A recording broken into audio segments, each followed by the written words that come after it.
ঘরোয়া রান্না উইথ ব্লগে সবাইকে স্বাগত জানাই। আজ নরম তুলতুলে জালি রুটি বানিয়ে দেখাবো।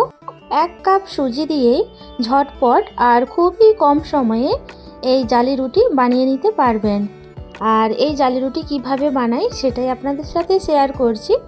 চলুন তাহলে রেসিপিটি শুরু করা যাক। তার জন্য একটা পাত্রের মধ্যে 1 কাপ সুজি নিয়ে নিচ্ছি, আর ওই বাটি মেপে 1/2 কাপ ময়দা দিয়ে দিলাম, আর তার সাথে দিয়ে দিচ্ছি স্বাদ অনুযায়ী লবণ। দিয়ে দেওয়ার পর শুকনো উপকরণ ভালো করে মিশিয়ে নেব। এরপর উষ্ণ গরম জল 1 বাটি দিয়ে দিতে হবে, দিয়ে ভালো করে মিশিয়ে নিতে হবে। এখানে জল কিন্তু একদম হালকা গরম রয়েছে, যাতে একটা আঙুল ডুবিয়ে রাখা যায়। দিয়ে আবারও ভালো করে মিশিয়ে নিতে হবে। ভালো করে মিশিয়ে নেওয়া হয়ে গেলে এর থিকনেসটা হবে এই রকম। এই মিশ্রণ এবার ব্লেন্ড করে নেব। তার জন্য মিক্সির জারের মধ্যে ঢেলে দেব। ঢেলে দেওয়ার পর স্মুথ একটা পেস্ট বানিয়ে নেব। এখানে দেখুন ব্লেন্ড করে নেওয়া হয়ে গেলে একটা পাত্রের মধ্যে ঢেলে দিয়েছি। ঢেলে দেওয়ার পর এর থিকনেসটা দেখুন অনেকটাই গাঢ় রয়েছে। এই পর্যায়ে আবারও 1 বাটি উষ্ণ গরম জল দিয়ে আবারও ভালো করে মিশিয়ে নিতে হবে।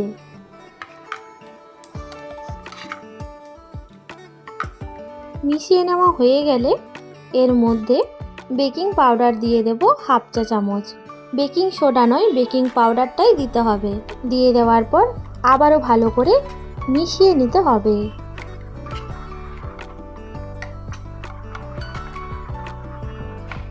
সুজির এই মিশ্রণটি দেখুন গাঢ় মনে হচ্ছে। এই পর্যায়ে আবারও 1/2 বাটি মতো জল দিয়ে দিলাম।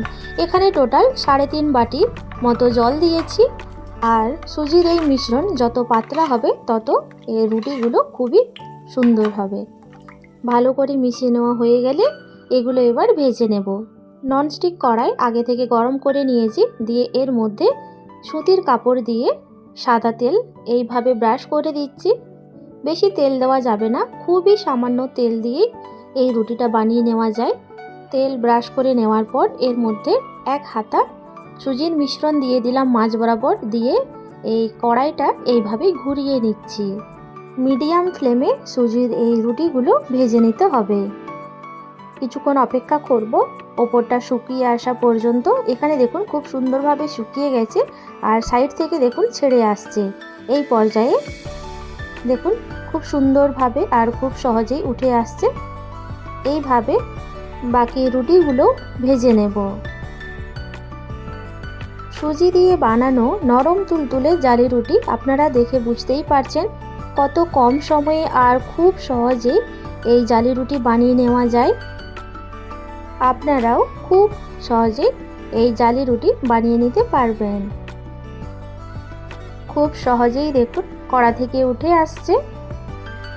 আপনারা আপনাদের পছন্দসই খাবার দিয়ে পরিবেশন করুন, অসাধারণ লাগবে। সুজি দিয়েই যে এত সুন্দর নরম তুলতুলে জালি রুটি বানিয়ে নেওয়া যায় তা আপনারা দেখে বুঝতেই পারছেন। আমার এই রেসিপি আপনাদের ভালো লাগলে অবশ্যই একটা লাইক দেবেন আর কমেন্টে জানাবেন।